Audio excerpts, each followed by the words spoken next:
किशोर जी को सुझाव देने के लायक नहीं है। वो अपने आप में अद्भुत है और मैं उनकी जो है हर चीज के लिए सराहना करता हूं और उनके मार्गों पर चलने का वादा करता हूं। दूसरी बात सबसे अच्छी हमको यही लगी कि मैं सैनिक स्कूल का विद्यार्थी था और ये कॉन्सेप्ट उन्होंने जो बनाया है नेतरहाट और सैनिक स्कूल के लिए, मैं इसके लिए पूरी पूरी उनकी प्रशंसा करता हूँ और ये भी वादा करता हूँ कि मैं जहाँ भी हूँ तन मन धन से प्रशांत जी के लिए समर्पित हूँ, समर्पित रहेगा और सभी को मेरा शुभकामनाएं। पीछे मैं डॉक्टर मोहम्मद शफीउज़्ज़मान नदवी, अपने नेता का मैं गोपालगंज की सरजमीन पर इस्तकबाल करता हूं। जब गुलिस्तान को खून की ज़रूरत पड़ी सबसे पहले हमारी ही गर्दन कटी, फिर भी कहते हैं हमसे अब अहले चमन, ये चमन है हमारा तुम्हारा नहीं। तारीख गवाह है, जब से हमको आज़ादी मिली है तब से मुसलमान किसी न किसी पार्टी के साथ रहा है और मुसलमानों को इस्तेमाल किया गया है और फिर साइड किया गया है। इस पार्टी का क्या रणनीति रहेगी कि मुसलमान अपने आप को इस पार्टी के अंदर किस हद तक देखेंगे और कहां तक देखेंगे? क्या हमारा वजूद उसी काम के लिए रहेगा कि हम फिर वोट देंगे और जब हमारी ज़रूरत ख़त्म हो जाएगी तो फिर हम साइड कर दिए जाएंगे? दूसरा मेरा सवाल है वक्फ को लेकर के कि पार्टी का और हमारे नेता का इस पर क्या स्टैंड है। वक्फ बिल जो गवर्नमेंट लेकर के आ रही है, इससे सारे मुसलमान परेशान हैं और बेचैनी का आलम है। ऐसी सूरत में जन स्वराज पार्टी का क्या स्टैंड लेती है और उसका स्टैंड क्या है, जानना चाहेंगे। आगे आगे की तरफ, आगे आगे।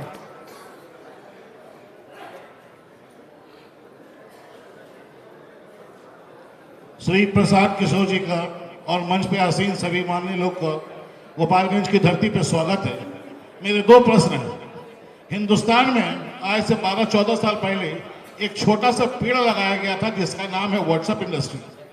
गांधी जी ने कहा था हिंदू और मुसलमान इस देश के दो आंखें हैं, अगर एक भी फूटता है तो दूसरा को नुकसान होता है। ये पेड़, ये पौधा आज पेड़ हो चुका है।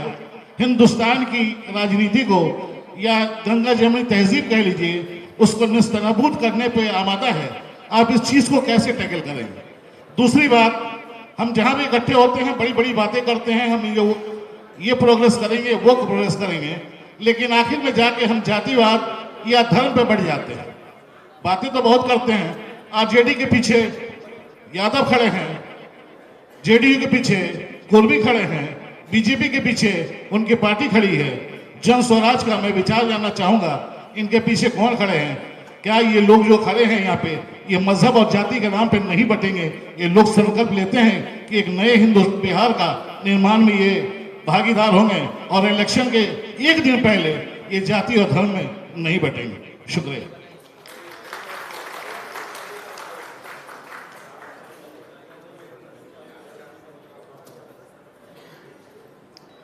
जन स्वराज पार्टी के सूत्रधार माननीय प्रशांत किशोर जी और इस हॉल में बैठे सभी प्रबुद्धजनों को नमस्कार।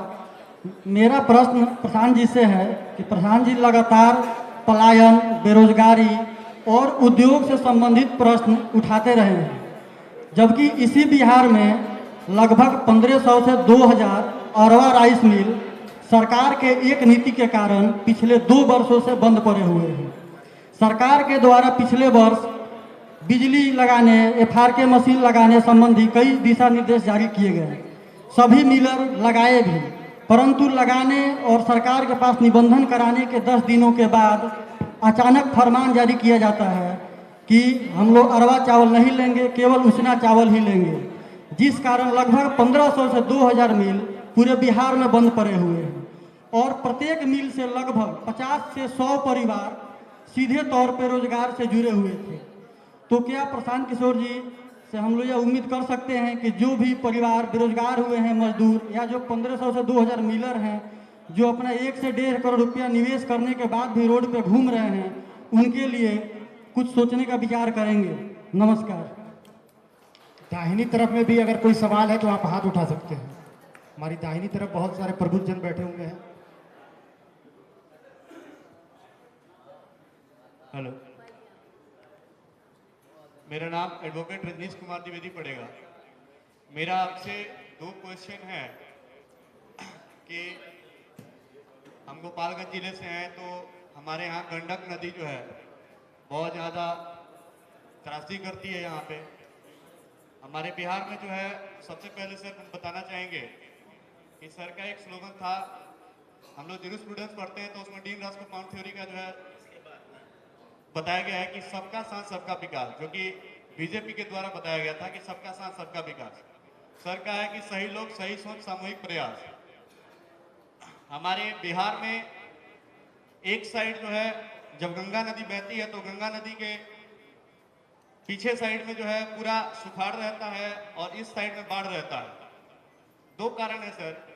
नेपाल से जब कोसी नदी छूटती है तो त्रासदी की ओर लेके जाती है, हम लोग पूरा जो है बिहार में बाढ़ से ग्रसित रहते हैं इस साइड के लोग, और उस साइड के लोग सुखाड़ से ग्रसित रहते हैं। सबसे पहले जो गंगा नदी का जो पानी है बाढ़ ग्रसित करती है और उधर का जो है सुखाड़ ग्रसित करती है, उसके लिए सर का क्या ओपिनियन है, क्या करेंगे उसके लिए अपनी पार्टी के द्वारा? सबसे पहले मेरा ये क्वेश्चन है। दूसरा क्वेश्चन ये राइज होता है कि सर बाकी नेताओं के जैसा जनरल एक्सेप्शन है कि, या जनरल में आते हैं, सर के द्वारा बताया गया था कि 7 बजे हम यहाँ पे आ जाएंगे। जहाँ तक हमें कार्ड मिला था, कार्ड में 7 बजे का दिया हुआ था, लेकिन सर पंक्चुअलिटी के हिसाब से जो है 7 बजे नहीं आ पाए। तो मेरा एक थोड़ा सा ये भावना है सर के साथ, क्योंकि हमें पता है कि सही लोग, सही सोच और सामूहिक प्रयास से जो है ये बड़ा जरूरी है।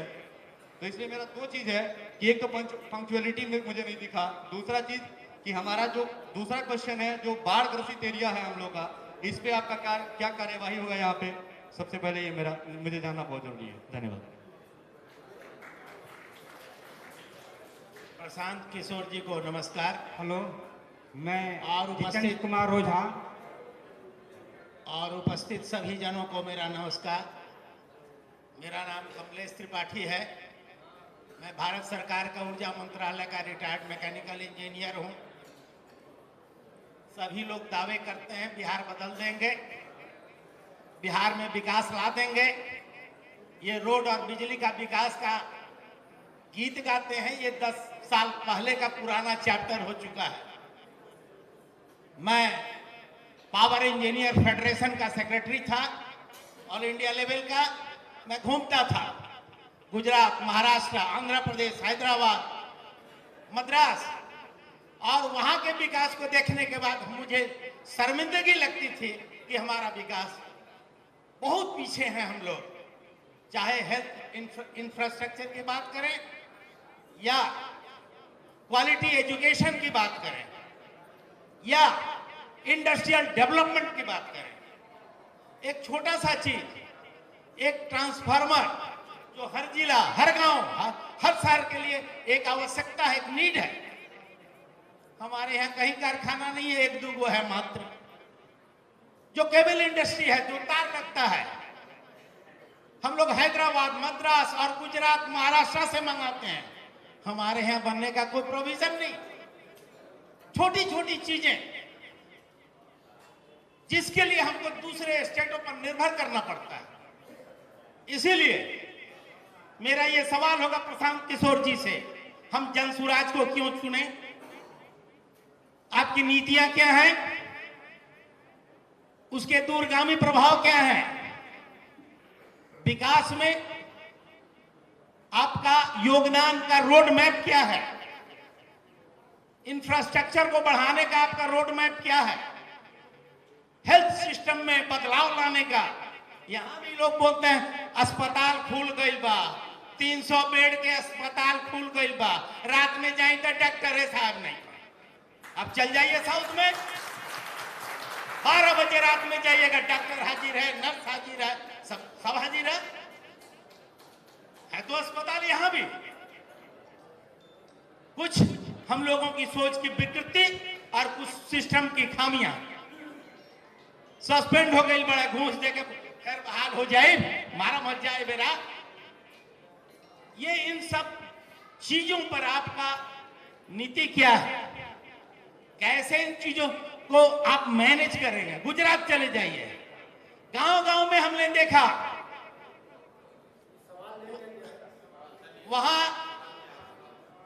वहां फिल्टर वाटर प्लांट लगा हुआ है, 2-3 पंचायत मिला करके। ठीक ठीक ठीक ठीक, thank you sir. Hello hello, मैं जितेंद्र कुमार ओझा, मैं शिक्षा विभाग से पहले जुड़ा हूँ। मैं वित्त रहित शिक्षा नीति के बारे में, जो कि वित्त सहित में चेंज हुआ, अनुदान राशि मिलती है, लेकिन कितनी सरकारें आई और गई, लेकिन यह वित्त जो है सहित अनुदान राशि एक विभाग जो है क्या है, कुष्ठ के रूप में है। कोई भी सरकार इसको हल नहीं कर सकी, और कितना परिवार इससे रिटायर भी हो गया, उसका परिवार बर्बाद भी हो गया, लेकिन इस पर कोई भी सरकार ध्यान नहीं दी। क्या इस वित्त रहित को अनुदान राशि जो मिलती है, क्या इसको आप परमानेंट सरकार के रूप में इसको मान्यता दिलाने का प्रयास कर सकते हैं? यही मेरा एक क्वेश्चन है, जो कि एक कुष्ठ के रूप में शिक्षा विभाग में फैला हुआ है। और हम ये चाहेंगे कि माननीय प्रधान जी से कि इसको आप मैनिफेस्टो में इसको दर्ज करें, और यह एक आप सफलता के पीछे इसमें जितने भी इस वर्ग के लोग हैं, वित्त रहित में जितने लोग हैं, ये तो अगर इसको आप लाते हैं मैनिफेस्टो में, एक यह पूरा सारा वर्ग आपके पीछे रहेगा, और भविष्य में आप एक सरकार बनाने में सक्षम होंगे। इसके बारे में मैं जानना चाहता हूं।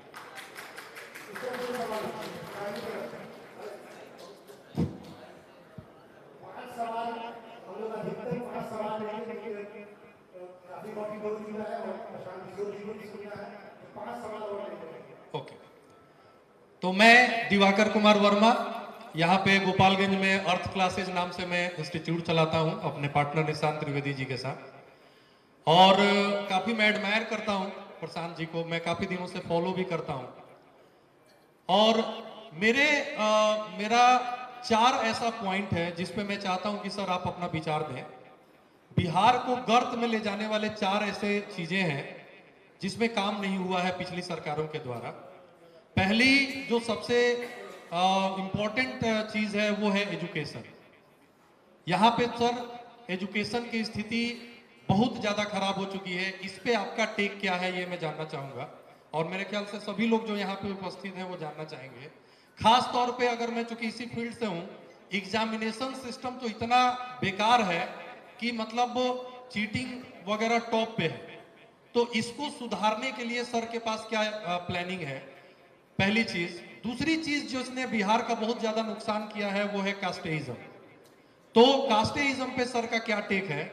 जितनी भी पॉलिटिकल पार्टीज हैं वो अल्टीमेटली कास्ट को एनकरेज करके अपने आप को सत्ता में लाने का रास्ता ढूंढती है। सर आपका क्या टेक है ताकि हम लोगों को ये पता चले कि भाई हम लोग अब किस तरफ जाएं? तीसरी जो चीज जिसने बिहार को आगे बढ़ने से रोक रखा है वो है कि हमारे बिहार में है ना इंडस्ट्रीज नहीं है। आज भी भारत को आजाद हुए है ना 75 साल के ऊपर हो गया, और आज भी बिहार में इंडस्ट्रीज के नाम पे कुछ नहीं है अगर देखा जाए तो हम लोग के जितने भी युवा लोग हैं उनको बाहर जाना पड़ता है। तो इसके लिए हम लोग के पास क्या प्लानिंग है ये हम लोग जानना चाहेंगे। और चौथी और आखिरी चीज है कि आजकल पॉलिटिक्स में फ्रीबीज का कॉन्सेप्ट चल रहा है कि हम ये फ्री दे देंगे, हम वो फ्री दे देंगे। तो सर आपका इस पे क्या टेक है? इन 4 चीजों पे मैं आपसे जानना चाहूंगा। धन्यवाद। जय हिंद सभी को। मेरा सवाल ये है, पशुपालन से संबंधित है और किसानों के लिए है। अपने यहाँ बिहार में एक सबसे बड़ी समस्या है नीलगाय की। इसके ऊपर आपका क्या रहेगा मतलब? और दूसरा एक चीज़ ये है कि अभी तक जो अपने यहाँ काम है, खाली लोग अगर पशुपालन कर रहे हैं तो दूध के ऊपर निर्भर है।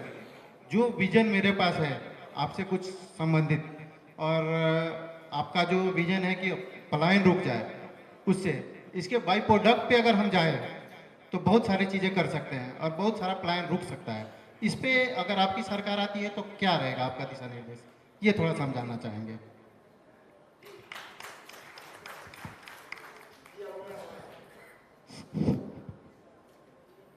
सभी को मेरा नमस्कार है और अभिनंदन है। मेरा नाम मंगेश कुमार पांडे हुआ और मैं सिविल कोर्ट गोपालगंज में अधिवक्ता के रूप में प्रैक्टिस करता हूँ।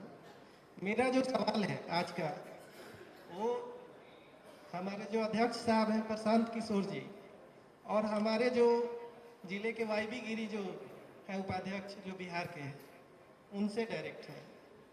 सवाल मेरा जो है, इस समय जो रोड मैप जो भी बना हुआ है, ये विकास की जो बातें हम कर रहे हैं वो एक सामूहिक प्रयास है, लेकिन विकास तभी हो सकता है जब सुरक्षा और शांति हो और सभी लोगों को न्याय मिल सके। बिना सुरक्षा और शांति के विकास संभव नहीं है मेरे जानकारी में।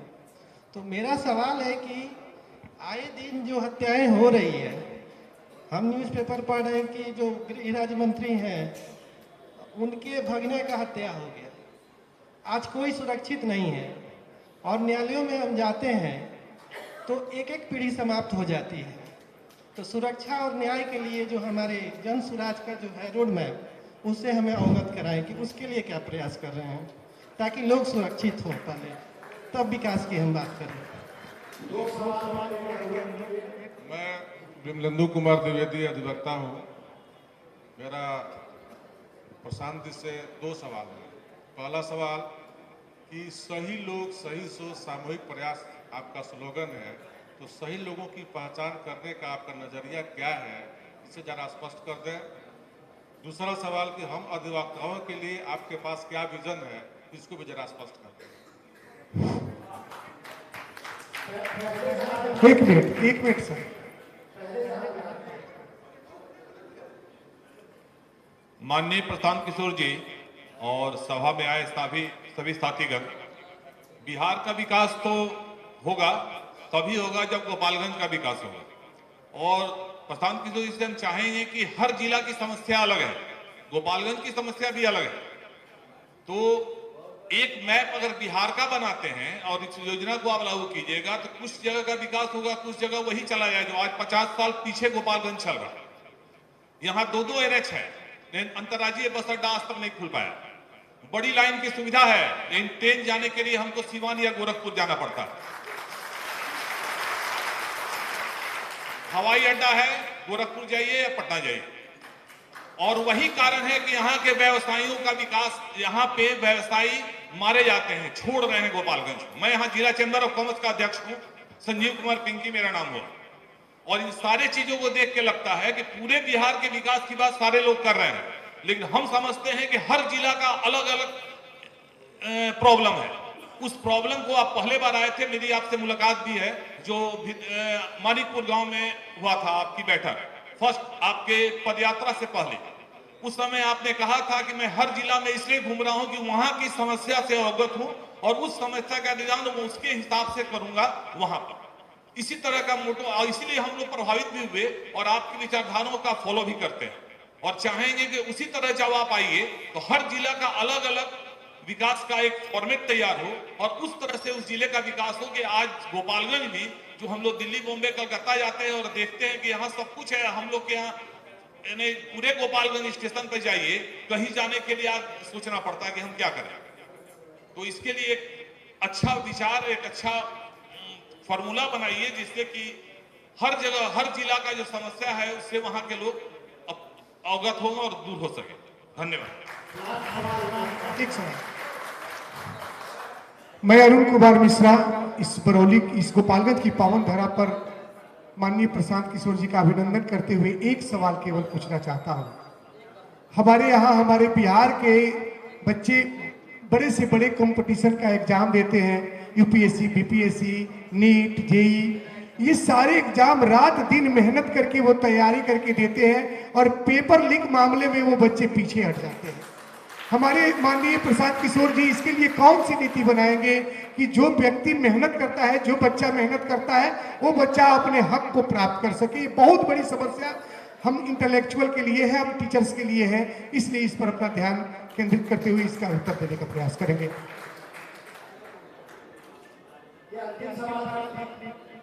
एक सवाल, अरे सबका हो गया, एक जरूरी चीज छोड़ सर। अंकित मौर्य नाम हुआ, एडवोकेट है यहीं गोपालगंज के।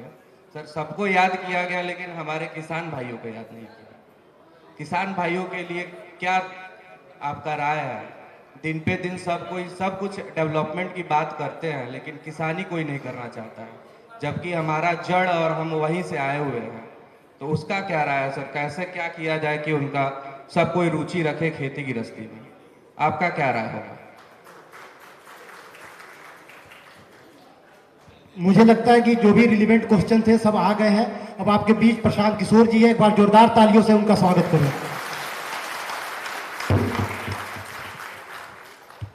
नमस्कार, आप सबका धन्यवाद कि आप लोग समय निकाल कर यहाँ आए हैं। प्रबुद्धों की इस बैठक में जितने सवाल अभी आपने किए, ये सुनकर मुझे एकदम उसी चीज का आंसर देने की जरूरत नहीं कि बिहार की ये दुर्दशा क्यों है। अपने आप को प्रबुद्ध बताने वाले लोग जो इधर भी बैठे हैं, इधर भी बैठे हैं, हम भी यही उसी में शामिल हैं। आपने अभी तक एक भी ऐसा सवाल नहीं पूछा है जिसका पिछले 2 बरस में गांव-गांव घूमकर हमने उत्तर नहीं दिया। तो आप जैसे किसी ने कहा कि बिहार की ये दुर्दशा क्यों है, इसको कैसे ठीक कीजिएगा, विजन आपका क्या है? तो बिहार की दुर्दशा इसलिए है, अक्सर प्रबुद्धों की बैठक में हम इसी चीज से शुरू करते हैं कि आप जैसे हम जैसे लोगों के लिए ग्रीस के बहुत बड़े दार्शनिक प्लेटो ने आज से सैकड़ों साल पहले एक बहुत अच्छी बात बताई, if you do not participate in democracy be ready to be ruled by your inferiors. अगर आप राजनीति में भागीदार नहीं बनते हैं तो इस बात के लिए तैयार रहिए कि कोई मूर्ख आदमी राजा बनकर आप पर शासन करेगा।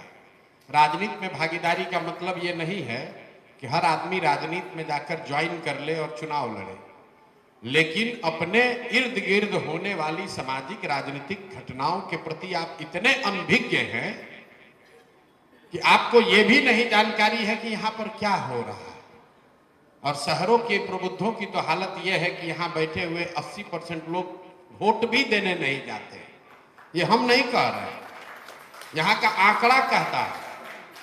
बिहार में वोट होता है 50-55%, शहरों का वोटिंग का आंकड़ा उठाकर देख लीजिए वो 40% है। और वहां पर भी मिडिल क्लास जहां पर जो बस्तियां हैं, जो इलाके हैं, वहां 30% वोटिंग नहीं होती है। यहाँ बैठकर इतना लंबा लंबा आप सवाल कर रहे हैं, गोपालगंज को कैसे सुधारिएगा, बिहार का शिक्षा कैसे सुधरेगा, आप पर भरोसा क्यों करें। भाई साहब ने कहा आप पर भरोसा क्यों करें, यहीं से शुरू करते हैं। मेरे भाई आप तो ऐसे कह रहे हैं कि आपके पास कितना विकल्प है। अरे भाई आप हम पर भरोसा न करो तो जो पहले से चल रहा है उसी को पकड़ के चलते रहो। जिस रोगी को डॉक्टर ने ये कह दिया है कि अब आपके रोग का कोई इलाज नहीं है हमारे पास, वो रोगी कह रहा है कि हम कौन सा दवा खाएं, कौन सा दवा न खाएं। मेरे भाई आपके पास तो जितनी दवा है 35-40 वर्ष में सब खा के आप देख लिए। आपने कांग्रेस को देख लिया, आपने लालू जी का सामाजिक न्याय देख लिया, पढ़े लिखे नीतीश कुमार की सरकार देख ली, मोदी जी का करिश्मा भी देख लिया। आपकी दशा नहीं सुधरी। अब कोई प्रशांत किशोर जनसुराज वाले आए हैं, आप कह रहे हैं इन पर भरोसा करें कि न करें। हम कहें बिल्कुल मत करो, लेकिन मान लीजिए कि आपको कोई रोग है जिसके लिए कोई दवा नहीं है। अचानक से एक दिन आप डॉक्टर के पास पहुंचे तो डॉक्टर साहब ने कहा कि एक नई दवा आई है, संभावना तो नहीं है ठीक होने का, लेकिन 10-20% चांस है, ट्राई करोगे? तो आप क्या कहिएगा? हाँ भैया दीजिए, जो है 20% चांस है। अरे भाई तो जनसुराज वही नई दवा है। कोई गारंटी नहीं है कि प्रशांत किशोर आपको नहीं ठगेंगे, कोई गारंटी नहीं है कि जो बात हम लोग कह रहे हैं वो सब सही है, लेकिन ये एक्सपायर दवा नहीं है, ये नई दवा है। तय आपको करना है कि आप एक्सपायर दवा के साथ चलना चाहते हैं कि नया दवा के साथ एक्सपेरिमेंट करना चाहते हैं। राजनीति के नजरिए से किसी ने कहा कि किन किन राज्यों में विकास हो रहा है। भाई साहब बता रहे थे इंजीनियर हैं, तो मैं आपको बता रहा हूं कि 5 राज्य हैं देश में जहां देश का 1/3 जीडीपी अभी है। 5 राज्य मिलकर, केरल, तमिलनाडु, कर्नाटक, आंध्र प्रदेश और तेलंगाना, ये 5 राज्य मिलकर देश का 1/3 इकोनॉमी इन्हीं के पास है। इन 5 राज्यों में एक कॉमन बात है जिसको अगर आप समझ लीजिए तो बिहार का रास्ता विकास का वहीं से खुलेगा। इन 5 राज्यों में आज तक कोई भी आदमी 10 बरस से ज्यादा मुख्यमंत्री नहीं बना है। लोग वहां पर लगातार सरकारों को पलटते रहे हैं। आपने कहा कैसे बिहार सुधरेगा, विजन क्या है? विजन ये नहीं है कि जाकर मंच पर खड़ा होकर कहें कि प्रशांत किशोर कोई बहुत बड़े जीनियस हैं, आप हमको वोट दे दीजिए और हम आपको आपका जीवन सुधार देंगे। हम तो इसका उलट बात कह रहे हैं। हम कह रहे हैं कि अगर 10 प्रशांत किशोर भी आएंगे तो भी आपका जीवन नहीं सुधरने वाला है। जीवन तब सुधरेगा जब आप सरकारों को, व्यवस्था को अपने प्रति उत्तरदायी बनाएंगे, अकाउंटेबल बनाएंगे। इतना लंबा लंबा बात कह रहे हैं। अरे भाई साहब खड़े हुए, भाई साहब ने कहा कि वित्त रहित शिक्षकों की क्या दुर्दशा है। पीछे से कोई बाढ़ का बात बताया, पीछे से इंडस्ट्रियलाइजेशन पर कोई बात कर रहा है। अब जरा देखिए, एक एग्जाम्पल ले लीजिए वित्त रहित शिक्षकों की स्थिति। ये स्थिति 30 बरस से है, 35 बरस से तो कम है। इन्होंने ही जो कहा उसी को बता रहा हूं कि परिवार परेशान है, बेटियों की शादी नहीं हुई, कई लोगों ने तो आत्महत्या कर ली। लेकिन मेरे भाई 35 बरस में ये वित्त रहित शिक्षकों के लिए की जो स्थिति है उसके लिए जिम्मेवार कौन है? नीतीश कुमार हैं, लालू जी हैं, भाजपा वाले हैं, उन्हीं की सरकार है। आपने किसको 35 बरस में वोट दिया है भैया, ये बता दो। आपने कहा कुछ नहीं बदला, तो आपका वोट देने का तरीका भी नहीं बदला। आप तो उसी नीतीश कुमार को वोट देकर अभी जिताए हो 5 महीना पहले, जिसके मारे हुए आप कह रहे हैं कि हमको वित्त रहित शिक्षकों की हालत बड़ी खराब है। दोनों बात कैसे होगा रे भाई? भैया बहुत कष्ट में है, बाढ़ नहीं रुक रहा है। बाढ़ तो आज पहली बार नहीं रुक रहा है। तुरंत आदमी कहता है भैया विकल्प नहीं था। जब घेरा जाएगा, हम 2 बरस पैदल चले, सब बात सुनते हैं, पूछते अच्छा ये बताओ तुम्हारा विधायक कई बार से जीत रहा है? कहता है भैया 4 बार से। सांसद कई बार से जीत रहे हैं? भैया 2 बार से, उसके पहले उनके 3 बार बाबूजी जीते थे। अरे भाई तो तुम मरे भी जा रहे हो, इतना परेशान भी हो और वोट भी उसी नेता को दे रहे हो। दोनों बात कैसे हो रहा है? दोनों बात कैसे हो रहा है? वोट पंजाब के लोग तो आकर नहीं दे रहे हैं, वोट तो आप ही ने दिया है। कुछ लोग कहता है कि भैया विकल्प नहीं था। क्या करें, विकल्प नहीं था। हमको समझ तो सब था, विकल्प नहीं था। लालू जी को दे नहीं सकते हैं तो डर के मारे नीतीश को दिए हैं। मेरे भाई नोटा नहीं था, यहां तो बहुत विद्वान वकील लोग बैठे हैं। नोटा था ना, नोटा क्यों नहीं दबाए? अगर नोटा को सबसे ज्यादा वोट पड़ता तो कानूनन फिर से चुनाव होता। तो कहता है वोट बर्बाद काहे करें? वोट बर्बाद क्यों करें? मतलब गलत आदमी को दे देंगे, गलत को दे देंगे, लेकिन नोटा नहीं देंगे। बर्बाद क्यों करें? कोई अच्छा आदमी खड़ा होता है। इस भाई साहब पूछ रहे हैं सही आदमी का पैमाना क्या है? ठीक बात है, गोपालगंज में कोई अच्छा सज्जन आदमी खड़ा हो जाए तो आदमी घर में बैठ के कहता है अरे ना चलिहन बिहार में चली हम ना पैसा बना कुछ है, आगे पीछे को है नहीं, क्या अकेले घूमता रहा। आप अपने घर में बैठ के हंसते हैं, आप और हम अपने घरों में बैठकर हंसते हैं कि ना प्रोफेसर साहब आदमी तो बड़ा अच्छा है, डॉक्टर साहब अच्छा आदमी है, लेकिन चलिहन ना चलिहन। अरे भाई आपने देखा होगा कई बार इसी दुर्दशा में कई बार हिम्मत करके इंडिविजुअल्स लोग खड़े हुए हैं चुनाव में, लेकिन जब वो खड़ा होता है उसको 2000 वोट मिलता है। और आप जैसे लोग, हम जैसे लोग कहते हैं कि क्या करें, जीत भी जाते तो क्या कर लेते, ये अकेले खड़ा होकर क्या कर लेंगे, बिहार बदल देंगे, इसीलिए नहीं दिए।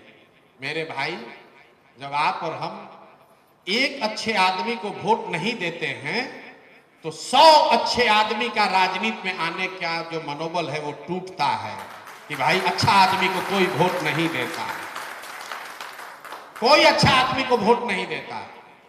आप कह रहे हैं कि आप कैसे सुधारिएगा? हम नहीं सुधार सकते। हमारी भूमिका क्या है? डॉक्टर साहब यहां बैठे हुए हैं, इन्हीं को देख लीजिए। अगर मान लीजिए खड़ा हो जाए, मान लीजिए एक बार जोश में आ जाए कि हमको तो अब राजनीति करके कुछ तो करना है गोपालगंज के लिए, बहुत रुपया कमा लिए, बहुत पैसा नाम हो गया, कम से कम गोपालगंज के लिए कुछ करें। अगर एक बार हिम्मत आप में से कोई कर भी लिया राजनीति में आने का, घर में जाकर कहिएगा तो पत्नी बाल बच्चा सब आप पर टूट पड़ेगा। अरे पगला गए हो क्या रे भाई? अब अच्छा खासा जिंदगी चल रहा है, तुम राजनीति करने जाओगे? तो डर के मारे आप कहेंगे छोड़ो रे भाई, हमारे बस का नहीं है। प्रशांत किशोर की, जन सुराज की इतनी ही भूमिका है कि डॉक्टर साहब अगर जाकर या कोई वकील साहब जाकर घर पर कहेंगे कि जैसे वाईबी गिरी जी ने कहा होगा कि प्रशांत किशोर कह रहे थे कि अब हम भी कुछ कर सकते हैं, और कोई चिंता करने की जरूरत नहीं है, चुनाव उनाव का चिंता वो करेंगे, तो घर वाला भी कहता था चलो प्रशांत किशोर कह रहा है तो ट्राई करके देख लो। तो वाईबी गिरी तो अपनी ताकत से ही जीतेंगे। वाईबी गिरी को किसी समझदारी की ताकत की जरूरत हमसे नहीं है, बस इतना ही है कि हमारे वजह से ये राजनीति में कदम डाल रहे हैं। तो जन सुराज की सही लोगों की ये सोच है कि ऐसा व्यक्ति जो राजनीति में अदरवाइज नहीं आता, उसकी हिम्मत नहीं पड़ती, उसके घर वाले दोस्त वाले राजनीति में नहीं उसको आने देते, एक बार को कहता है चलो भाई जन सुराज वाला कह रहा है, मन है तुमको राजनीति करने का तो कर लो। जिस दिन सही लोग अपन आएंगे राजनीति में, अपने आप सुधार होगा, किसी एक प्रशांत किशोर से नहीं सुधार होगा। बिहार में सुधार तब होगा जब 2-4-5 हजार अच्छे लोग मुखिया बनेंगे, 100-150 अच्छे लोग विधायक बनेंगे, तब सुधार होगा। खाली मुख्यमंत्री बदलने से, सांसद बदलने से सुधार नहीं हो सकता। दूसरा आपने प्रश्न किया कि गोपालगंज की कितनी बड़ी समस्या है। भाई साहब ने कहा हमको खुशी है कि याद है कि हमसे मिले हैं, तो हमने उस समय कहा था कि गांव और जिला का बात छोड़िए, हर पंचायत का एक योजना बनाकर जारी करेंगे। उसके लिए 2 साल हम पैदल भी चले। लेकिन आपके जो गोपालगंज के सवाल है, उसके लिए महाभारत के यक्ष प्रश्न में युधिष्ठिर से एक प्रश्न जो पूछा गया हमको याद आ रहा है कि दुनिया का सबसे बड़ा आश्चर्य क्या है। उसके जवाब में युधिष्ठिर ने कहा कि हर आदमी देख रहा है रोज मरते हुए लोगों को, लेकिन सोचता है कि हम तो न मरेंगे रे भाई। ये दुनिया का सबसे बड़ा आश्चर्य है। वही हाल बिहार के लोगों का है। गोपालगंज में बैठा हुआ आदमी सोच रहा है कि पूरा बिहार डूब जाए और गोपालगंज चमकने लगे, पूरा बिहार का इंडस्ट्री खत्म हो जाए और गोपालगंज में शुगर मिल चलने लगे, पूरा बिहार बाढ़ में डूबता रहे और गंडक से यहां पर एकदम प्रॉस्पेरिटी आ जाए। नहीं हो सकता। इस गलतफहमी में मत रहिए। अगर जहाज डूबेगा तो उसमें बैठा हुआ हर आदमी डूबेगा, चाहे आप गोपालगंज में बैठे हैं कि अररिया में बैठे हैं। अगर स्थिति गोपालगंज में खराब होती तो निश्चित तौर पर गोपालगंज की चर्चा होनी चाहिए। लेकिन हम तो देख रहे हैं कि सिवान का भी वही दशा है, छपरा भी उसी नाव में चल रहा है, अररिया भागलपुर भी आपसे बेहतर नहीं है। पूरे बिहार ही का यही दुर्दशा है। तो do not miss the jungle for the wood. Gopalganj की समस्या है, निश्चित तौर पर उसका सुधार होना चाहिए। हम तो 2.5 साल से हर एक पंचायत का अलग अलग समस्या निकाल कर लाए, हर एक पंचायत के लिए एक योजना बना रहे हैं। लेकिन इस तरह की जो सभा है, इसमें आप पंचायत वाइज 200 पंचायत का तो समस्या की बात नहीं कर सकते हैं। बिहार की जो मूलभूत 4-5 समस्याएं जिसका आपको संज्ञान लेना चाहिए। एक तो जितनी बात आप कह रहे हैं, वोट के दिन ये याद रखिए, वोट के दिन याद रखिएगा। भाई साहब ने कहा 4 सवाल में कि जाति की बड़ी समस्या है। यहां के बहुत लोगों को लगता है कि प्रशांत जी जाति अगर सुधार दीजिए तब बिहार सुधरेगा। ये बहुत बड़ा आपका भ्रम है कि बिहार में बैठा हुआ हर आदमी जाति पर ही वोट देता है। बिहार में अभी अभी वोट हुआ है 5 महीना पहले लोकसभा का। आप लोगों ने अभी वोट देकर एक सांसद महोदय को जिताया है, बल्कि रिपीट किया है। आप जरा हमको बता दीजिए कि उस सांसद के जाति के कितने लोग यहां पर बैठे हुए हैं? इक्का दुक्का लोग होगा। आप कहिएगा नहीं हम सांसद को थोड़े दिए हैं, हम तो मोदी जी को दिए हैं। तो यही बता दीजिए कि मोदी जी के जाति के कितने लोग यहां बैठे हुए हैं, वो भी नहीं होगा। फिर कोई कहेगा नहीं हम तो एनडीए के समीकरण को दिए हैं। तो भाई एनडीए के समीकरण वाले कितने जाति के लोग बैठे हैं ये बता दीजिए हम। आप तो सब पढ़े लिखे लोग हैं, आप कह रहे हैं कि हर आदमी जाते पर वोट दे रहा है। अगर हर आदमी जाते पर वोट दे रहा है तो मुसलमान किस लिए लालू यादव को वोट दिए जा रहा है? पीछे से खड़े होकर मुस्लिम साथी ने पूछा कि मुसलमानों का तो बड़ा इस्तेमाल करके लोग फेंक देते हैं। अरे भाई आपका तो कोई इस्तेमाल करिए नहीं रहा, आप तो खुद इस्तेमाल हुए जा रहे हैं 30 वर्ष से।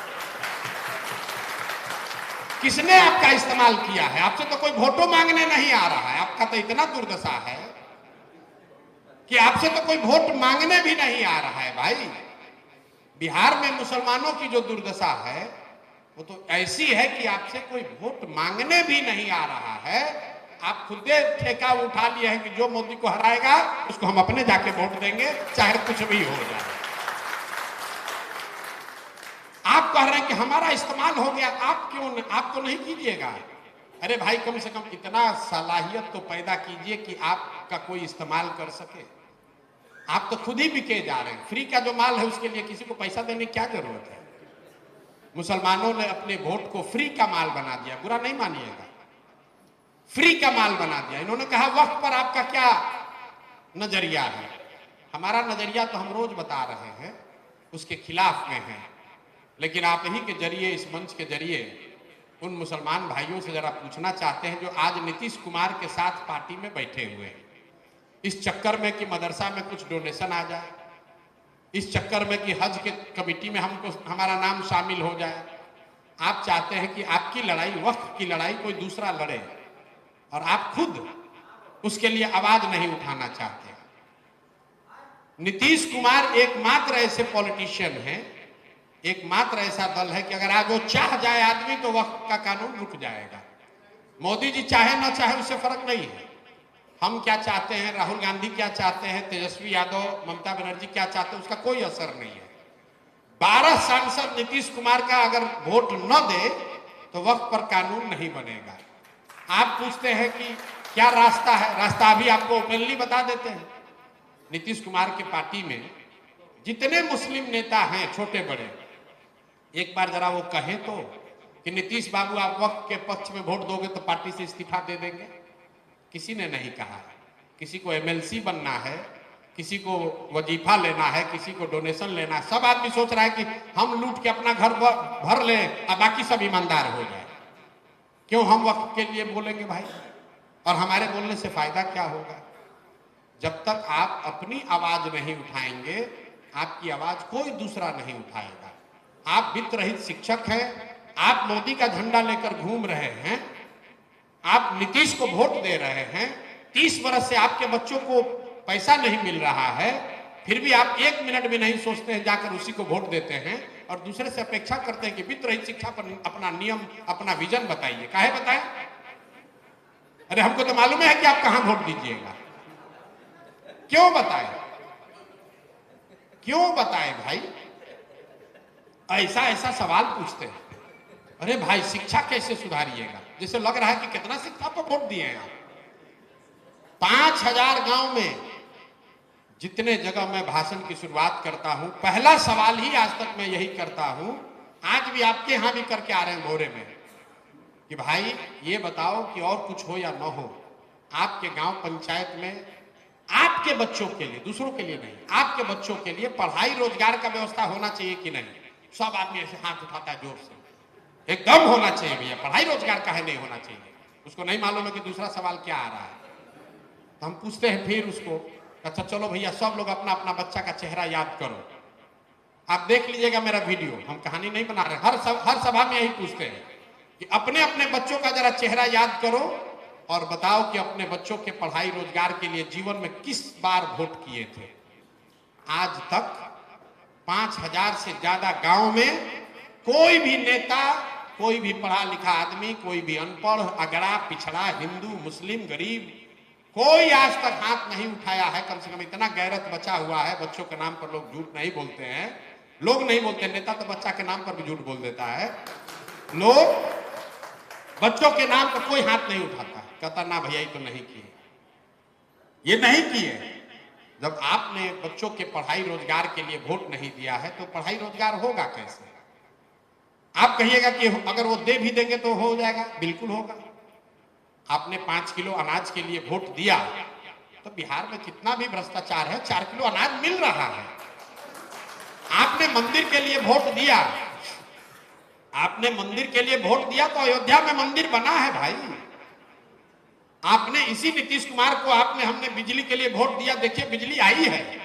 इसी बदहाल बिहार में बिजली आया है, घर घर बिजली आया है। हमने वोट दिया है जाति के नाम पर, तो पूरे देश में सबसे पहले जाति की जनगणना इसी बिहार में कराई गई है। आपने वोट दिया है गुजरात के विकास का कहानी सुन के, आप ट्रांसफार्मर गिना रहे थे मेरे भाई। आपने और हमने गुजरात के विकास के लिए वोट दिया है तो गुजरात में विकास हो रहा है। हम लोग के बच्चे जाकर गुजरात में नौकरी मजदूरी कर रहे हैं। और आपको हमको तो इसी में खुशी है कि हमारा लड़का बंगलोर में काम कर रहा है, हमारा लड़का सूरत में नौकरी पा गया है। इसी में लोग बिहार के लोग खुश हैं। जो बोइएगा वही काटिएगा। बिहार के सुधार का मंत्र यहीं पर छुपा हुआ है। जिस दिन आप अपने चुने हुए नेताओं को अकाउंटेबल बनाइएगा तब सुधार होगा, वरना जन सुराज भी आ जाएगा, वो भी कुछ नहीं करेगा। लोगों को मालूम है कि यहां पर वोट किस चीज के लिए पड़ेगा, उनको मालूम है कि यहां वोट जाति पर पड़ेगा। तो लोग क्या जोड़ता है, दैनिक जागरण हिंदुस्तान में क्या लिखता है, गोपालगंज में 60,000 मुसलमान है, 35,000 ब्राह्मण है, इतना दलित है, इतना अति पिछड़ा है, उसी की गणना होती है। कहीं आप दैनिक जागरण में हिंदुस्तान में देखिए, लिखा है गोपालगंज में 5 वर्ष में कितना स्कूल बना, कितना सड़क बना, कितना नाला ठीक हुआ। क्योंकि जिस चीज पर वोट पड़ना है उसी की चर्चा होती है, नेता उसी की गणना करता है। आप खुद ही कह रहे हैं कि हमको वोट देना है जात पर, जात से बचिएगा तो हिंदू मुसलमान बन जाइएगा। कितना लोग हमको कहा भैया गोपालगंज में मुसलमान खड़ा होता है, हम पूछते कैसे हारता है, कहता भैया हिंदू मुसलमान हो जाता है। तो भैया रहते गोपालगंज में आप हैं तो हिंदू मुसलमान तमिलनाडु का आदमी आके करता है। कितना बड़ा बड़ा बात बोल रहे हैं। सुधार होना चाहिए, भगत सिंह पैदा होना चाहिए दूसरे के घर में, अपना बच्चा नहीं लगना चाहिए। सबको भगत सिंह का कहानी बढ़िया से लगता है, अपना बच्चा नहीं लगना चाहिए। अपना बच्चा न लगे तो भगत सिंह सबको चाहिए।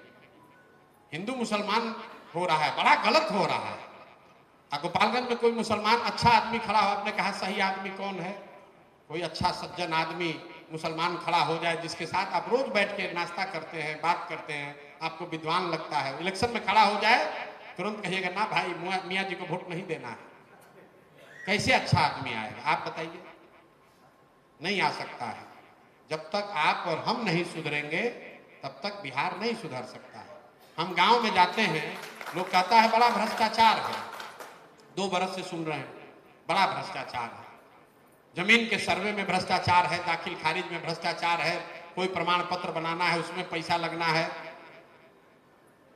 जो गांव में जाइए लोग कह रहे भैया मुखिया बहुत चोर है, अरे नाली में देखिए कितना घोटाला किया है, इंदिरा आवास में 20,000 रुपया घूस मांग रहा है।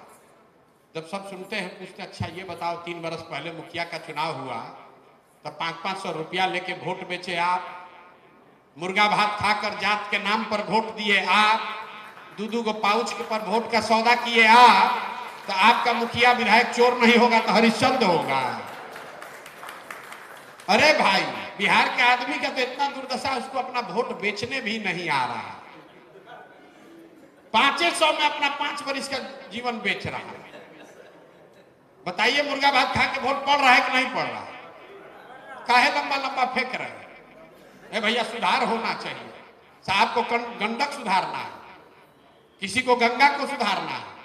अरे भाई जिस दिन वोट देने का तरीका सुधारोगे तब कुछ सुधरेगा। गंडक तब सुधरेगी जब वोट गंडक के सुधार के लिए दीजिएगा। वोट दीजिएगा मुर्गा भात के लिए और सोचिएगा कि बिहार में चाइना की तरह वाटर ग्रिड बन जाए, नहीं हो सकता है। यही जन सुराज इसी के लिए शुरू किया गया। अब हमारे विजन की जो बात है, 3 चीजें हम लोग कह रहे हैं। फंडामेंटली बिहार के विकास के लिए 3 बात कह रहे हैं, लंबी चौड़ी बात नहीं।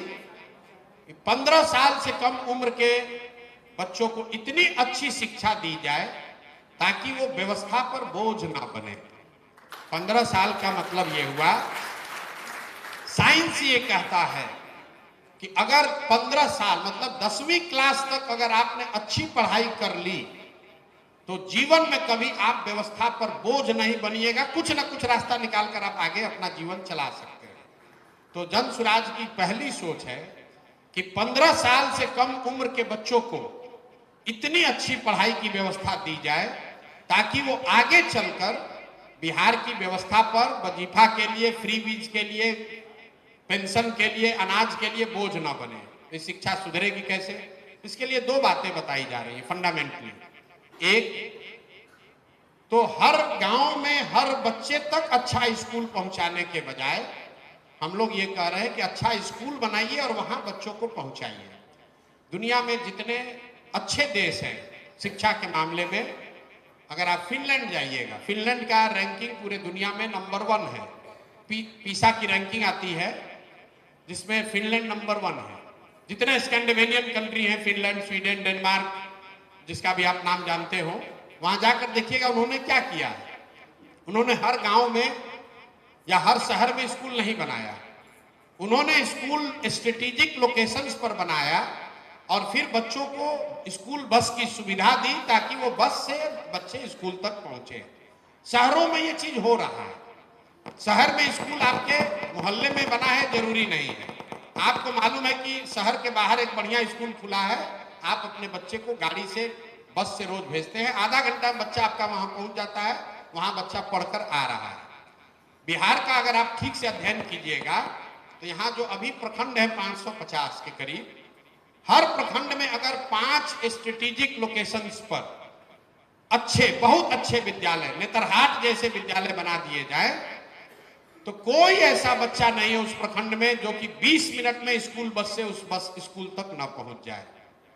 तो जन सुराज की सोच ये है कि सैकड़ों स्कूल बनाने के बजाय हर प्रखंड में कम से कम 10 ऐसे अच्छे विद्यालय बनाए जाएं जो नेतरहाट के समकक्ष हो।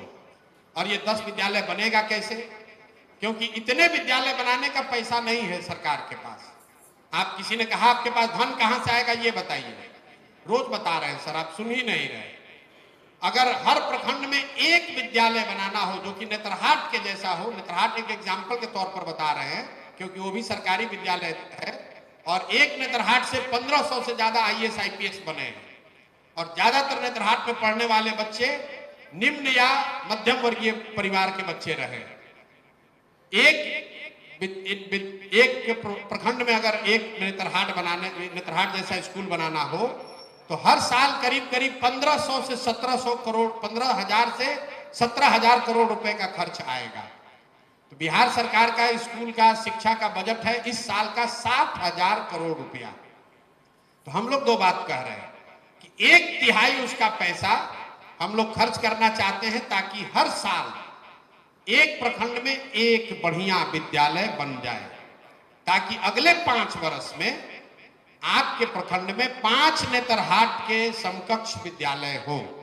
बाकी लोगों का क्या होगा?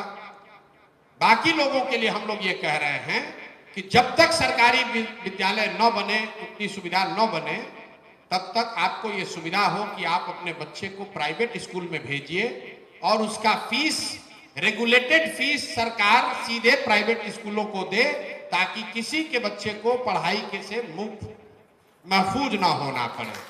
ये व्यवस्था भी लागू है अमेरिका में। अमेरिका में ये व्यवस्था लागू है। कोई कहेगा तो सब प्राइवेटे में जाएगा, नहीं जाएगा। यहां बैठे हुए जितने लोग हैं, अगर आपसे पूछे कि पटना में साइंस कॉलेज में आपका बच्चा पढ़ना चाहिए कि प्राइवेट कॉलेज में पढ़ना चाहिए, 100% लोग कहेंगे नहीं, साइंस कॉलेज में पढ़ना चाहिए। अगर आपको कह दे कि PMCH में आपका लड़का मेडिकल करेगा कि प्राइवेट मेडिकल कॉलेज में करेगा, 100% लोग कहेंगे नहीं भैया PMCH में करेगा। तो दुनिया भर में इसका प्रमाण है कि अगर सरकारी विद्यालयों को सुधार दिया जाए, US इंक्लूडेड, तो लोग हार्वर्ड जाना चाहते हैं, स्टैनफोर्ड जाना चाहते हैं, जो कि सरकारी यूनिवर्सिटी है, प्राइवेट यूनिवर्सिटी में नहीं जाना चाहता है।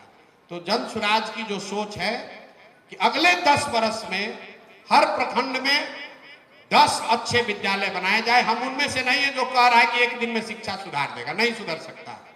न उतने शिक्षक हैं, न उतनी क्षमता है, न उतना पैसा है। लेकिन 5 वर्ष में इसको फंक्शनल कर दिया जाएगा और 10 वर्ष में देश के सबसे अच्छे शिक्षा व्यवस्था का निर्माण इतने ही रिसोर्स में बिहार में किया जा सकता है। दूसरी बात जो यहाँ एक महत्वपूर्ण है वो है पलायन की, रोजगार की। किसी ने कहा फैक्ट्री कैसे लगाइएगा, कोई कह रहा है भैया नौकरी कहां से आएगा। तो पहले आप समझिए कि रोजगार कहां से आ सकता है। जिसको भी लगता है कि फैक्ट्री लगने से रोजगार आएगा, ये बहुत बड़ी भूल कर रहे हैं आप। जो पूरी अर्थव्यवस्था है उसके 3 भाग हैं। अगर आप इकोनॉमिक्स समझते हैं तो उसके 3 स्तंभ हैं, कृषि, मैन्युफैक्चरिंग और service sector. Agriculture, manufacturing and service. Agriculture की पूरी भूमिका देश में 12 से 13% है। मैन्युफैक्चरिंग की पूरी भूमिका 18% के आसपास है और सर्विस सेक्टर करीब करीब 60 से 65%। कई बार जब लोग कहता है भैया सरकारी नौकरी दे देंगे, पूरा समाज यहां लड़ रहा है 40-50 साल से कि सरकारी नौकरी में किसको कितना रिजर्वेशन मिलेगा। ये देखने की कोशिश ही नहीं कर रहा है कि 78 साल में बिहार में टोटल कितना आदमी सरकारी नौकरी करता है आज? 23,25,000 लोग, करीब करीब 23.25 लाख लोग ही सरकारी नौकरी करते हैं। चपरासी से लेकर मुख्य सचिव तक सबको जोड़ दीजिएगा तो 23.25 लाख लोग सरकारी नौकरी करते हैं। मतलब 1.97%, 2% लोग को सरकारी नौकरी है। 98% को तो न नौकरी मिली है न आगे कभी मिल सकती है।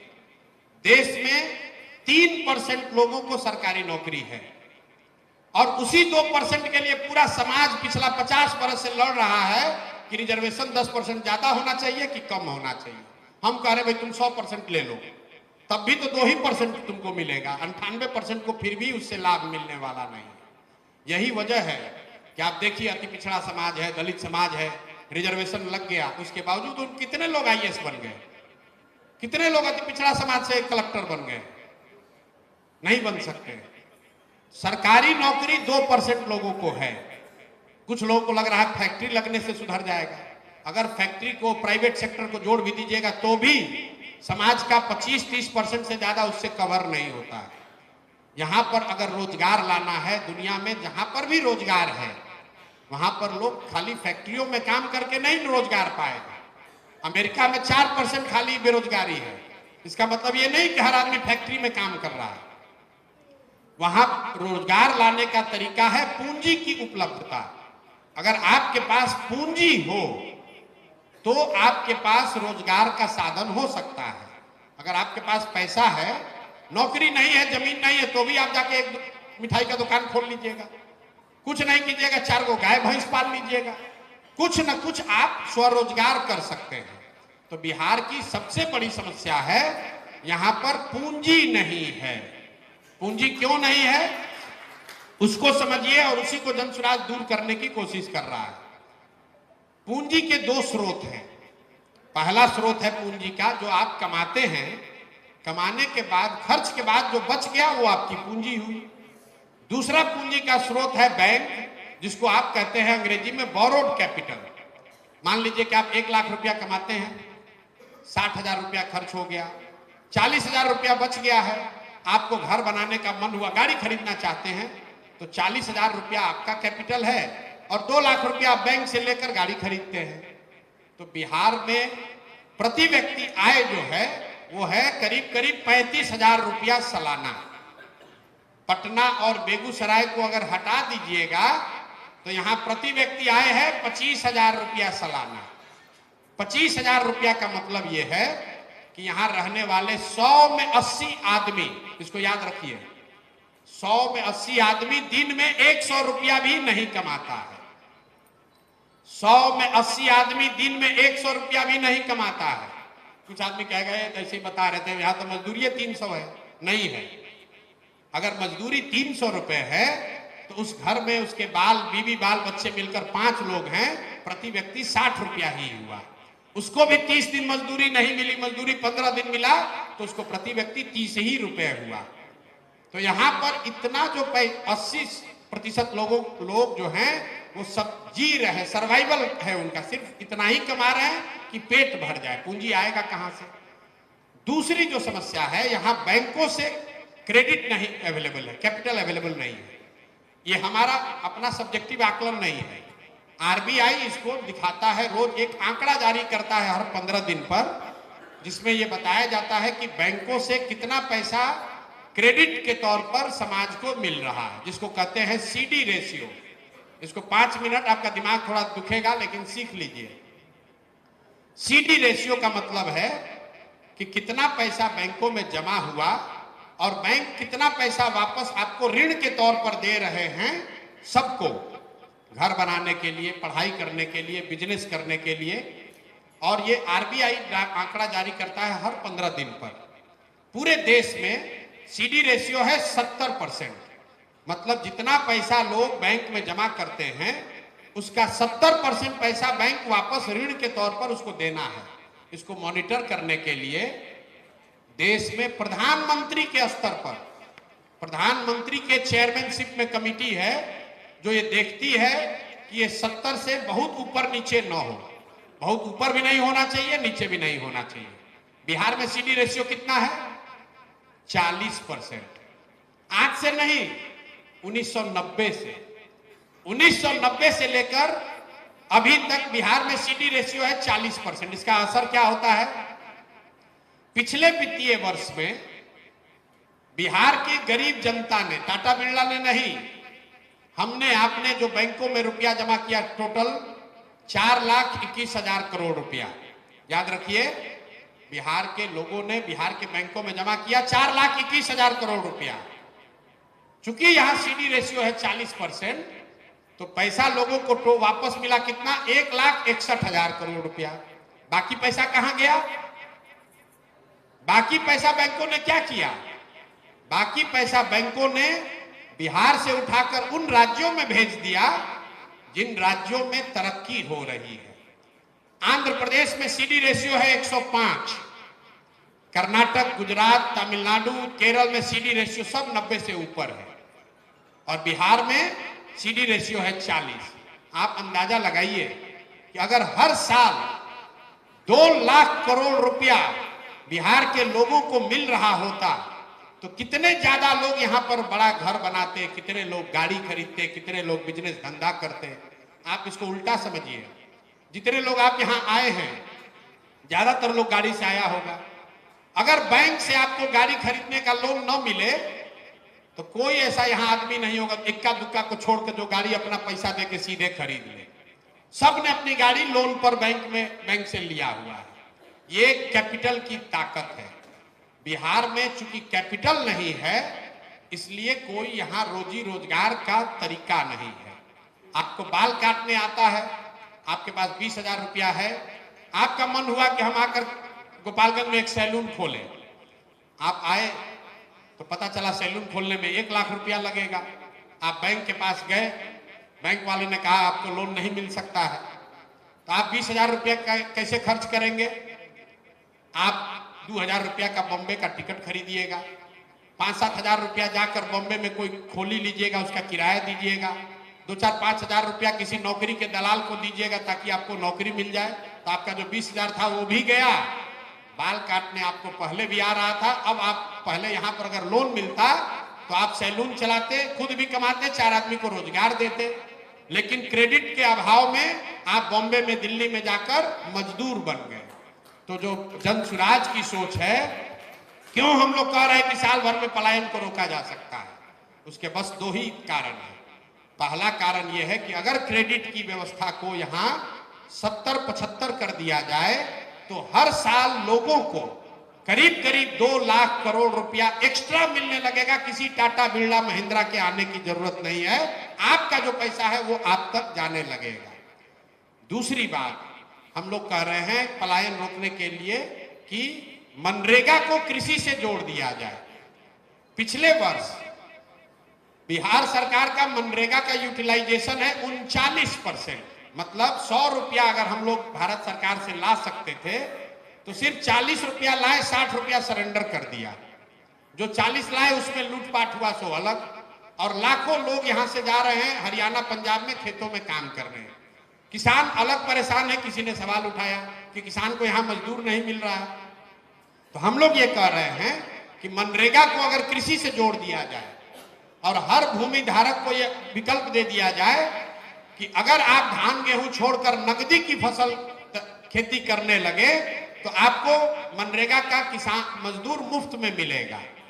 तो जो आज आदमी धान उगा रहा है शायद कल लहसुन उगाएगा, ज्यादा पैसा कमाएगा और उसको मजदूर मुफ्त में मिलेगा, और लाखों लोग मनरेगा के जरिए यहीं पर रोजगार कर पाएंगे। उनको पंजाब और हरियाणा नहीं जाना पड़ेगा। दुनिया में कम से कम 10 से बड़े जो आर्थिक मामलों के विशेषज्ञ हैं, 2-4 लोग तो उसमें बिहार के ही हैं। आप रघुराम राजन का नाम सुने, आपको लगता है बहुत बड़ा अर्थशास्त्री है। आपने प्राची मिश्रा का नाम नहीं सुना होगा। यहीं पर कुछ डॉक्टर लोग होंगे। मंजू गीता मिश्रा एक बहुत बड़ी डॉक्टर है, उनकी बेटी है प्राची मिश्रा। वो भी उतनी ही बड़ी इकोनॉमिस्ट है जितनी बड़े इकोनॉमिस्ट रघुराम राजन है। बहुत सारे बिहार के बहुत प्रकांड लोग जो जन सुराज में जुड़े हुए हैं, और सब लोग मिलकर जो ये योजना बना रहे हैं, हम उसको सिर्फ आपके सामने रख रहे हैं कि बिल्कुल संभव है कि साल भर के अंदर अगर कैपिटल को रेगुलराइज कर दिया जाए तो बहुत बड़े स्तर पर स्वरोजगार पैदा होगा, लोग अपने पैर पर खड़े होंगे और उसी से पलायन रोका जा सकता है। कि सरकारी नौकरी का लालच देकर और फैक्ट्री लगा देंगे या शुगर फैक्ट्री चला देंगे, उससे यहाँ पर रोजगार नहीं आ सकता है। शुगर फैक्ट्री आज न बंद हुआ है। आजादी के समय यहाँ पर 33 से ज्यादा शुगर फैक्ट्री चल रहा था, तब भी बिहार देश का सबसे गरीब राज्य में था। 39 बता रहे साहब। इतने शुगर फैक्ट्री से सबको रोजगार नहीं मिलता। शुगर फैक्ट्री लगनी चाहिए, फैक्ट्री लगे वो ठीक बात है, लेकिन जब तक अर्थव्यवस्था के तीनों स्तंभों को मजबूत नहीं किया जाएगा, जब तक कृषि, मैन्युफैक्चरिंग और सर्विस सेक्टर तीनों में इन्वेस्टमेंट नहीं होगा, तीनों के लिए प्लान नहीं होगा, तब तक सिर्फ एक तरफा बात करने से कि खेती से सुधर जाएगा। 1901 में 52% अमेरिका में लोग खेती करते थे। 2024 में सिर्फ 2% लोग अमेरिका में खेती करते हैं, और खेती का प्रोडक्शन करीब करीब 1700 गुना बढ़ा हुआ है। 1700 गुना ज्यादा पैदा हो रहा है। पहले 54% लोग खेती करते थे, अब 2% लोग खेती करते हैं। तो आप जरूरत यहां इस बात की है कि लोगों को शिक्षित किया जाए। जो यंग लड़का है जो फिर से पढ़ नहीं सकता है, उसको पूंजी दिया जाए ताकि वो रोजगार कर सके, और फ्री भी सिर्फ और सिर्फ बुजुर्गों के लिए रखा जाए। इसलिए जन सुराज ने कहा है बच्चों के लिए पढ़ाई, युवाओं के लिए पूंजी, और जो 60 वर्ष से ज्यादा उम्र का है, जो ना पढ़ सकता है ना रोजगार कर सकता है, उसको सम्मानजनक जिंदगी जीने के लिए कम से कम 2000 रुपया महीना का खर्च दिया जाए। और जो कह रहे हैं उसको जोड़कर कह रहे हैं। ऐसा नहीं कि हमने कह दिया कि इनको देंगे आप पैसा जोड़ा नहीं, कह रहे पैसा कहां से आएगा।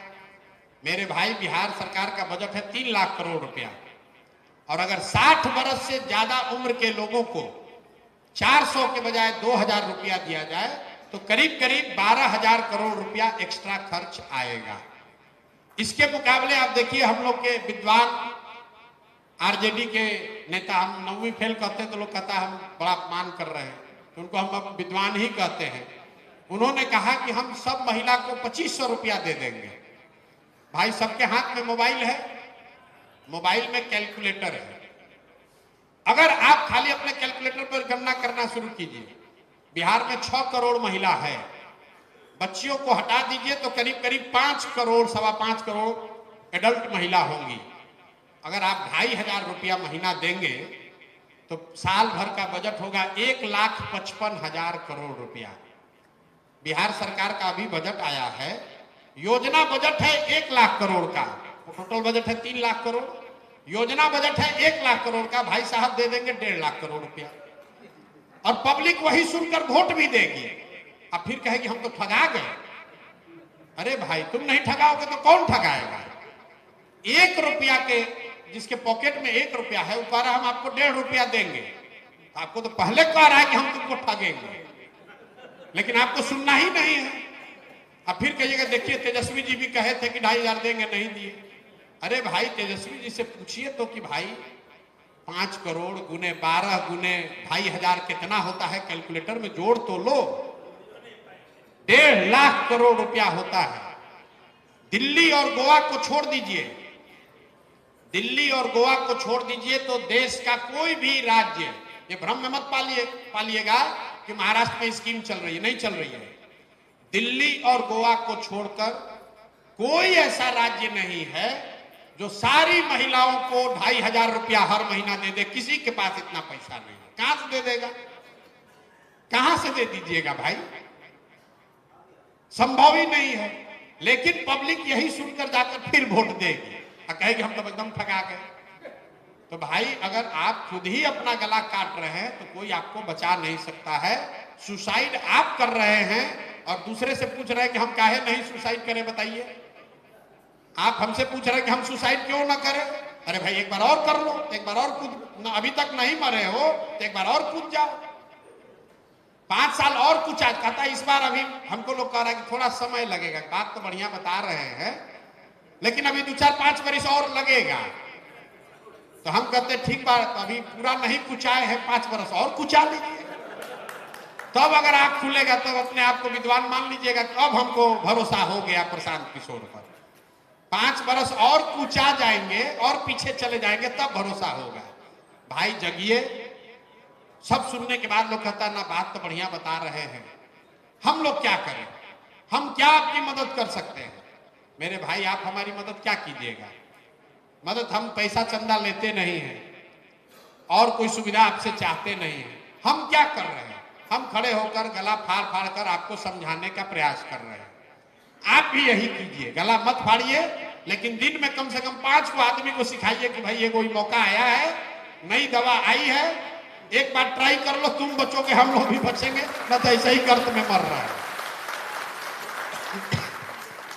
भरोसा किसी पर मत कीजिए। 5 साल के लिए जनसुराज को आजमाइए। अगर काम ना हो तो जनसुराज वालों को भी लाठी डंडा मार के झाड़ू मार कर भगाइए। 5 साल से ज्यादा मौका किसी को मत दीजिए। ये सिर्फ बिहार के लिए नहीं कह रहे हैं, दुनिया में आप लोग सब पढ़े लिखे लोग हैं। अमेरिका में या ज्यादातर डेवलप्ड नेशन में रूल है कि कोई आदमी 10 वर्ष से ज्यादा प्रधानमंत्री या प्रेसिडेंट नहीं हो सकता है। क्यों? क्योंकि ये साइंस है कि 10 वर्ष से ज्यादा अगर आप एक ही काम को करते रहेंगे तो 11वें-12वें साल में आप कोई आमूल चूल परिवर्तन नहीं ला सकते हैं। इसीलिए उन देशों ने ये कानून बना दिया, संविधान में लिख दिया कि 10 वर्ष से ज्यादा भैया कोई नहीं रह सकता है, चाहे आप जितने बड़े आइंस्टीन हो, जीनियस हो। आप बिहार में 35 वर्ष से लालू नीतीश के आगे हम लोग देखिए नहीं रहे। तो भाई लालू नीतीश के आगे देखिए, जनसुराज अच्छा न लगे किसी तीसरे को दीजिए, लेकिन कम से कम इन दोनों से अपना पिंड छोड़ाइए। अन्ना तो भाई आपका जीवन सुधरने वाला नहीं है, ना आपका सुधरेगा ना गोपालगंज का सुधरेगा। एक अंतिम बात, यहाँ सब बैठे हुए लोग सब पैसे वाले लोग हैं बिहार के नजरिए से। यहाँ बिहार में पैसा वाला तो कोई नहीं है, लेकिन बिहार के नजरिए से पैसे वाले लोग बैठे हुए हैं। तो लोग कहता है भैया हमारा क्या चिंता है, हमारा लड़का तो बंगलोर में पढ़ रहा है बढ़िया। मेरे भाई आपको कष्ट ज्यादा है।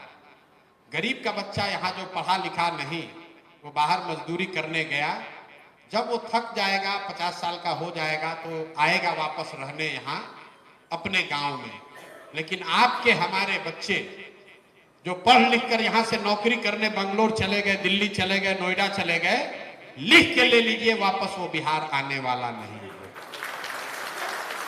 हमारे अपने बाबूजी ने बहुत जमीन खरीदा है, घर बनाया है कि हमारा 16 गो हमारा बेटा पतो भतीजा भांजा सब रहेगा। हम आपको बता रहे हैं, हम लायक हो या नालायक, उन घरों में आज दिया बत्ती जलाने वाला भी कोई नहीं बचा है। और हम अभी हैं यहाँ तो संपत्ति बची हुई है। हम आपको कैमरे पर कह रहे हैं, मेरा लड़का बैठे बैठे न्यूयॉर्क से दिल्ली से उसको बेच देगा, उसको मालूम भी नहीं था कुनार कौन जगह है। चलो रुपया 2-4 करोड़ रुपया मिल रहा है, बेचो इसको, तुरंत भगाओ।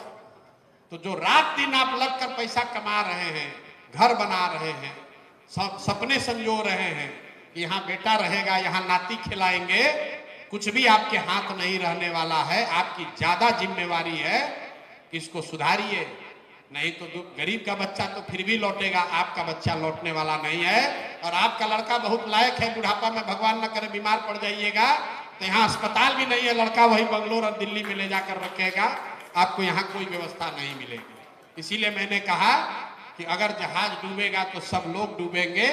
अगर आपको भगवान ने बुद्धि, शक्ति, साधन, पैसा दिया है तो आपकी ज्यादा जिम्मेवारी है कि आप कुछ न कुछ योगदान कीजिए इस समाज को सुधारने में। सुधार का प्रयास हम करें या आप करें, प्रयास आज हो या 10 वर्ष के बाद हो, करना तो किसी न किसी बिहार के ही आदमी को पड़ेगा। कोई तमिलनाडु से आकर इसको नहीं सुधारेगा। इसलिए सुधार के दिशा में कदम उठाइए। खाली ये कहते रहने से कि बड़ा अंधेरा है, बड़ा अंधेरा है, प्रकाश नहीं आने वाला है। किसी को दिया जलाना पड़ेगा, तो आप माचिस जलाइए, दिया जलाइए। और हम आशा और विश्वास है मुझे कि अगली बार जब गोपालगंज की बैठक में आएंगे तो फिर ये सवाल मत कीजिएगा जो बात का जवाब दे दिए। और अगर आपका कोई सवाल बाकी रह गया है, आप YouTube पर जाइए, कोई ऐसा सवाल नहीं है बाढ़ के लिए या पढ़ाई के लिए या इंडस्ट्रियलाइजेशन के लिए। हम आपको 2 घंटा और बोल सकते हैं, लेकिन आप थक जाइएगा। देखिए अपने आप लोग थक जा रहे, कितना जान गया आदमी होशियार है। चलिए बाहर चलिए, किसी को धैर्य नहीं है। 2020 का जमाना है, सवाल पूछे और तुरंत भागे। अरे छोड़ो ना भाई, बहुत सुने ये सब बात, कुछ सुधरने वाला है। तमिलनाडु को तमिलनाडु के लोगों ने सुधारा है। 25 बरस तक अन्ना दुरई 25 बरस तक समाज में वहां काम किए हैं, तब तमिलनाडु सुधरा है, एक दिन में नहीं सुधरा है। तो धैर्य धारण करके हमें आपको आने वाली पीढ़ी के लिए कोई बिहार को बिहारी कह के गाली न दे, इसके लिए आपको हमको प्रयास करना पड़ेगा। आप में से जो लोग जानते होंगे कि महाराष्ट्र में बिहार के आदमी को मारा जाता है, आप ये नहीं जानते हैं कि शिवसेना का जो उदय हुआ वो बिहारियों के लिए नहीं हुआ, वो मद्रासियों को वहां से भगाने के लिए हुआ था। 1960-70 में जितना वहां रेस्टोरेंट था, वहां पर नौकरी करने वाले लोग तमिलनाडु के थे, उनको लुंगी वाला कहते थे। शिवसेना का हिस्ट्री जाके पढ़ लीजिएगा, बाला साहब ठाकरे ने लुंगी वालों को महाराष्ट्र से भगाओ ऐसा आंदोलन शुरू किया। आज स्थिति है कि महाराष्ट्र का आदमी जाकर तमिलनाडु में काम कर रहा है। इंडिया का आधा से ज्यादा जो कार बन रहा है वो तमिलनाडु में बन रहा है, और महाराष्ट्र का आदमी जहां था वहीं है। तो अगर बिहार को सुधारना है तो खाली बात करने से नहीं होगी, सबको कुछ न कुछ करना पड़ेगा, तब सुधार होगा। नहीं तो बड़ा बड़ा बात कीजिएगा, कल मोदी जी का रैली होगा, कहे चलो भैया मोदी जी के नाम पर वोट मारो, तो फिर अपना रहिए इसी में भोगिए, फिर दूसरे को दोष मत दीजिए। हम अपना काम कर रहे हैं, आप अपना काम कीजिए, मिलकर प्रयास होगा। तो यही सामूहिक प्रयास की बात है, तभी सुधार होगा। कोई एक प्रशांत किशोर, कोई भगवान का भेजा हुआ दूत आकर बिहार को एक झटके में सुधारने वाला नहीं है। सुधार और सृजन ये सतत प्रक्रिया है, एक झटके में नहीं हो सकता है। इसके लिए 10 साल 20 साल समाज को कमिट करना होगा, समाज को खड़ा होना होगा, तभी सुधार होगा। इन्हीं बातों के साथ अपनी बात खत्म कर रहे हैं। बहुत बहुत धन्यवाद।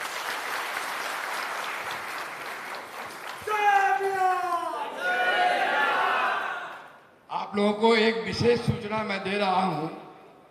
श्री धीरेन्द्र कुमार मिश्र जी जो हमारे बार के यहाँ अध्यक्ष हैं, और श्री मनोज कुमार मिश्र जी जो महासचिव हैं, इन लोगों ने जन सुराज परिवार का सदस्यता ग्रहण कर लिया है। ये बधाई के पात्र हैं, इनके नाम पर ताली बजाइए।